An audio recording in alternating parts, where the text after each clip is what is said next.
Hello friends प्रसाद academy रे आपनको स्वागत जनाऊँची।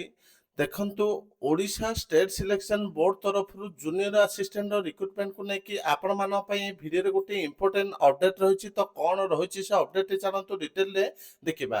तो स्टेट सिलेक्शन बोर्ड तरफ जो जूनियर असिस्टेंट वैकेंसी बाहर तो पाखापाखि 800 प्लस पदवी वैकेंसी आसीथिला। तो ऑनलाइन एप्लिकेशन समय बहुत पिला रंग एंट्री करथिले तो सेटा को करेक्शन करिया पई एसएसपी गोटे सुजोग देछि।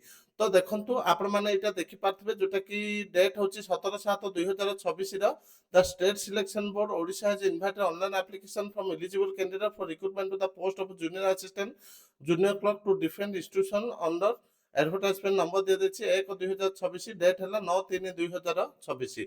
तो आपण माने केबे ठारू केबे जाय करेक्शन कर परिबे देखंतु एठी दिया देछि the correction window will remain open from 27/7/2026 11 AM to 29/7/2026 11:59 PM।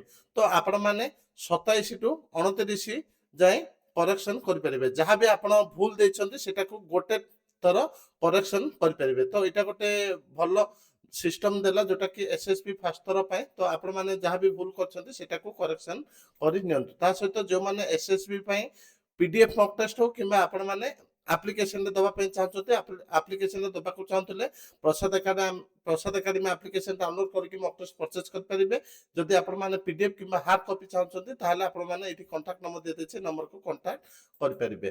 ता सहित जो माने वेबसाइट रे कंप्यूटर सर्टिफिकेट करिया पे चाहछते एठी कांटेक्ट नंबर दे देछे नंबर को कांटेक्ट कर परिबे। Thank you.